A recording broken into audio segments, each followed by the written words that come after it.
नमस्कार दोस्तों, स्वागत है आप सबका एपिक डिस्क्लोजर में। आज हम बात करेंगे एक ऐसे प्राचीन प्राणी के बारे में जो लाखों सालों से इस धरती के साथ जुड़ा हुआ है, समुद्री कछुआ। इनका जीवन चक्र एक ऐसा सफर है जो साहस और पृथ्वी के प्राकृतिक चक्रों का प्रतीक है।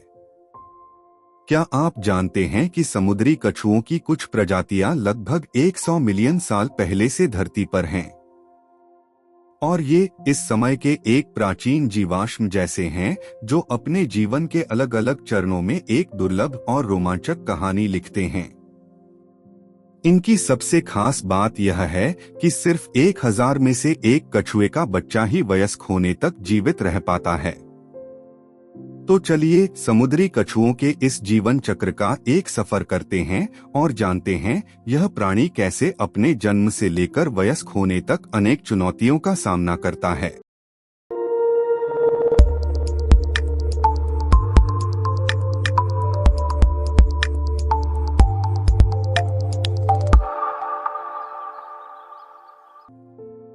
पहला स्टेज एग। इस कहानी की शुरुआत होती है समुद्र के किनारे से, जब एक मादा समुद्री कछुआ अपने अंडे देने के लिए बीच पर रात के समय छुप कर आती है। अक्सर रात के 1 या 2 बजे का वक्त होता है जब वो समुद्र के पानी से निकलती है। मादा कछुआ अपने जन्म के बीच पर वापस आती है, जो कई बार उसके जन्म के हजारों मील दूर होता है। समुद्री कछुओं का यह इंस्टिंक्ट पृथ्वी के मैग्नेटिक फील्ड का इस्तेमाल करके काम करता है। इस प्राकृतिक जीपीएस के जरिए कछुआ बिल्कुल वही बीच पे आती है जहां वो पैदा हुई थी। जब वो अपना सही स्थान ढूंढ लेती है, तब वो अपने पिछले पैरों से एक गहरा गड्ढा खोदती है। हर मादा कछुआ एक बार में 50 से लेकर 200 तक अंडे देती है। ये अंडे आकार में छोटे होते हैं, लेकिन ये लेदर जैसे नरम होते हैं ताकि वो रेत के नीचे सुरक्षित रहें। यह समय बहुत अहम होता है क्योंकि समुद्री कछुए अपने अंडे देने के बाद वापस समुद्र में चले जाते हैं और अंडे रेत के नीचे अकेले छोड़ दिए जाते हैं। यहाँ से शुरू होता है अंडों का इनक्यूबेशन पीरियड, जो लगभग 45 से 70 दिन का होता है। दिलचस्प बात यह है कि रेत का तापमान यह तय करता है कि हैचलिंग्स मेल होंगे या फीमेल। अगर रेत गर्म है तो ज्यादा फीमेल हैचलिंग्स पैदा होती हैं, और अगर रेत ठंडी है तो मेल्स ज्यादा पैदा होते हैं। दूसरा हैचलिंग स्टेज। 45 से 70 दिन बाद एक नई जिंदगी की शुरुआत होती है। अंडों में विकसित हो चुके छोटे छोटे समुद्री कछुए के बच्चे अपनी करनकल दांत की मदद से अंडों को तोड़ते हैं। ये हैचलिंग्स एक जगह इकट्ठा होकर रेत के नीचे से ऊपर आने लगते हैं। जब हैचलिंग्स रेत के ऊपर आते हैं तो उनके सामने सबसे पहला और सबसे बड़ा चैलेंज होता है समुद्र तक का सफर। छोटे हैचलिंग्स प्राकृतिक रोशनी यानी चांद और सितारों की रोशनी से गाइड होते हैं, जो उनको समुद्र की तरफ ले जाती है। लेकिन यहाँ कई मुश्किलें उनके सामने आती हैं। बर्ड्स, क्रैब्स और रैकून जैसे प्रेडेटर्स समुद्र तक जाने के सफर में उनके पीछे पड़े रहते हैं।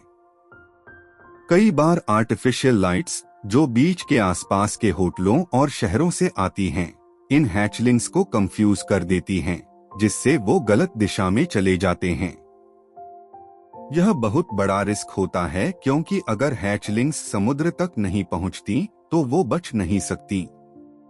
तीसरा स्टेज, द लॉस्ट ईयर्स। जब हैचलिंग्स समुद्र तक पहुंच जाते हैं, तब वो एक नए चरण में प्रवेश करते हैं जिसे द लॉस्ट ईयर्स कहा जाता है। इस चरण में हैचलिंग्स समुद्र के करंट्स के साथ बह जाते हैं और कई साल तक दिखाई नहीं देते। वैज्ञानिक कहते हैं कि इस दौरान वो डीप ओशन में रहते हैं और प्लैंकटन, अलगी और छोटी मछलियों पर निर्भर रहते हैं। इस दौरान समुद्री कछुओं को शिकारी से बचा रहना पड़ता है। शार्क्स, बड़ी मछलियां और दूसरे प्रीडेटर्स उन्हें हर समय निशाना बनाने की कोशिश करते हैं। यह समय उनके लिए विकास का होता है, क्योंकि वो तेजी से बड़े होते हैं, लेकिन अभी भी काफी वल्नरेबल होते हैं। Fourth, juvenile to adulthood stage. 10 से 20 साल के बाद जब कछुए वयस्क होने लगते हैं, तब वो महासागर के एक नए स्टेज में प्रवेश करते हैं। अब तक कछुए बड़े और मजबूत हो चुके होते हैं और उनका शेल भी मजबूत और हार्ड हो चुका होता है। यह उन्हें प्रेडेटर्स से बचाता है। समुद्री कछुओं का जीवन काफी बड़ा होता है और यह प्रजाति के अनुसार वेरी करता है।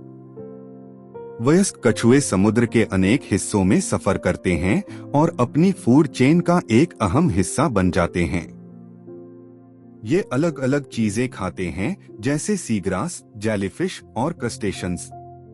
कई प्रजातियां जेलीफिश को खाना पसंद करती हैं, जो समुद्र के इकोसिस्टम को मेंटेन करने में मददगार साबित होता है। 5वां स्टेज है return to nesting beach stage. जब मादा समुद्री कछुए वयस्क होने के बाद रिप्रोडक्शन के लिए तैयार होती हैं, तब वो एक रोमांचक सफर करती हैं अपने जन्म स्थल पर वापस जाने के लिए। कई बार यह समुद्री कछुए हजारों मील दूर अपने जन्म के बीच तक पहुंचती हैं, जहां उन्होंने कभी अपना पहला सफर शुरू किया था। वैज्ञानिक मानते हैं कि समुद्री कछुए पृथ्वी के मैग्नेटिक फील्ड्स का इस्तेमाल करती हैं अपने रास्ते को याद रखने के लिए। जब मादा कछुए वापस बीच पर आती हैं, तब वो एक बार फिर अंडे देती हैं और उनका यह जीवन चक्र फिर से शुरू हो जाता है। समुद्री कछुए अपने जीवन काल के दौरान 1000 से ज्यादा अंडे देती हैं, लेकिन उनमें से सिर्फ कुछ ही वयस्क होने तक पहुंचते हैं। निष्कर्ष, समुद्री कछुओं का जीवन चक्र एक अद्भुत कहानी है, साहस, परसेवरेंस और प्रकृति के चक्र की। इनका जीवन सुरक्षा और संघर्ष का प्रतीक है। समुद्री कछुए अपने जीवन में समुद्र के इकोसिस्टम को बैलेंस करने में एक वाइटल रोल निभाते हैं, जैसे कि सीग्रास बेड्स को हेल्दी रखना और जेलीफिश पॉपुलेशन को कंट्रोल करना। लेकिन अफसोस, इन प्राचीन जीवों की प्रजातियों पर खतरा मंडरा रहा है। हैबिटेट लॉस, पोल्यूशन और क्लाइमेट चेंज के कारण कई समुद्री कछुए एंडेंजर्ड लिस्ट में आ चुकी हैं।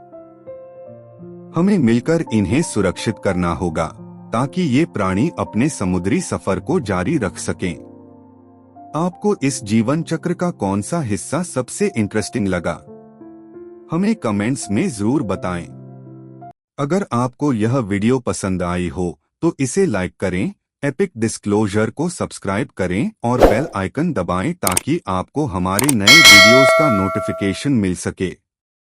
धन्यवाद।